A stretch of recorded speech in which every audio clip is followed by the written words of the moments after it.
Hi, I'm Dr. Sam Bunting, and today I'm talking about beauty blenders. Now, that's not a very dermatological subject, I know. However, I am hugely passionate about this preferred tool for makeup application, and I wanted to share the reasons why.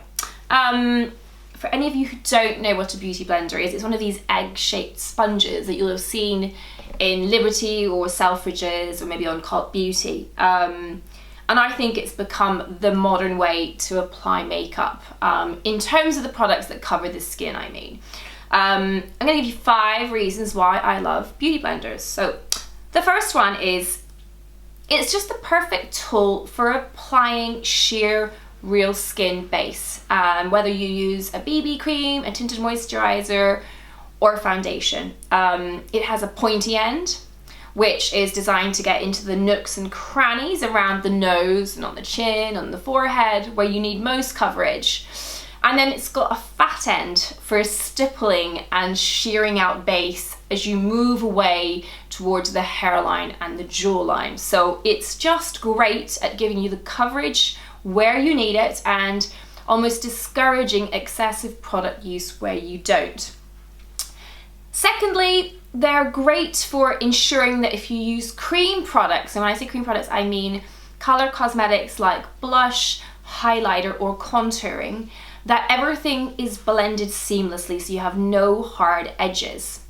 I think brushes are inherently more tricky, and if you're not a pro like me, I want a foolproof way of getting a little bit extra definition and a little bit extra enhancement of my bone structure. So that means for me, in an evening, I'll use cream blush here, I'll use a little highlighter here in that sort of C-shaped area around the eye and the top of the cheekbone, and I'll use a little something in the hollow underneath. So for me, that means something like Stila color convertible color on the cheek. I'll use Armani Fluid Sheer on the top of my cheekbone, and I'll probably use a Burberry contouring stick underneath. Now, if left to my own devices, you can guarantee that maybe every 3rd or 4th time I do this, I'd end up with something that was a little obvious and just kind of makes me shudder at the idea that somebody could actually see that I've gone to the bother of doing all of that. But with this, the fat end, you blur it all in together, everything merges and melds, and it just looks great. Number 3, you wash this every time you use it. It takes 2 seconds, and then you air dry it by sitting it on its cute little container, like a boiled egg. I mean, you just don't do that with brushes unless you're a makeup artist.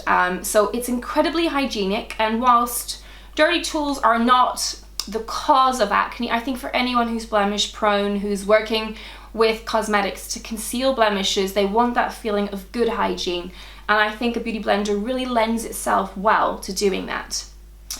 The next reason I like it is quite nuanced, and it's because a lot of the people that I see in the practice are on prescription grade retinoids for things like melasma, acne, anti-aging, and usually what that means is that for at least the first 6 weeks, the skin tends to be a little bit temperamental and prone to dryness, especially around the mouth, where eating and talking and kissing and exciting things like that mean that you end up ruffling up the surface a little. Now, if you have skin that's a little dry around the mouth, what can happen if you try to apply either foundation or tinted moisturizer with either fingers or with a brush is that you just ruffle up that dryness. And especially if you try to touch up base, later on in the day when maybe the product has come off a little. So the great thing about this is that you're stippling it into the skin. You're kind of pushing it in. So there's no massage, there's no ruffling of the epidermis. And as a consequence, makeup just tends to sit better on the skin. So it's a great tool for those on retinoids. The last reason I like it is just because it's cute. You don't have this much fun using a foundation brush, and they come in a variety of sizes now. They've got this kind of cute medium-sized shape, which I think is designed for blusher, although I'm not sure you actually need that. And then what I do find useful are these teeny tiny ones. This is what I carry around with me during the day with a small pot of base. So if I need to, I can touch up foundation at the end of the working day before I go out if I'm not going to get home to kind of refresh my makeup. And these small teeny tiny ones, they're good for like if your under eye concealer is maybe forming, you know, it can sometimes kind of go into little lines sometimes, or just kind of bunch up a little bit on the skin. Or you need to top up base in your T-zone. Usually it's around the nose and the forehead and chin. So I find these small, dinky, and quite pleasing to the eye to card around with me to touch up my makeup. I can probably think of other reasons why I like these things, but those are the main ones. Do you find them useful? Have you tried them? I'd love your feedback. That's my take on the Beauty Blender. Have a go, I think you'll enjoy it. See you next time. Bye for now.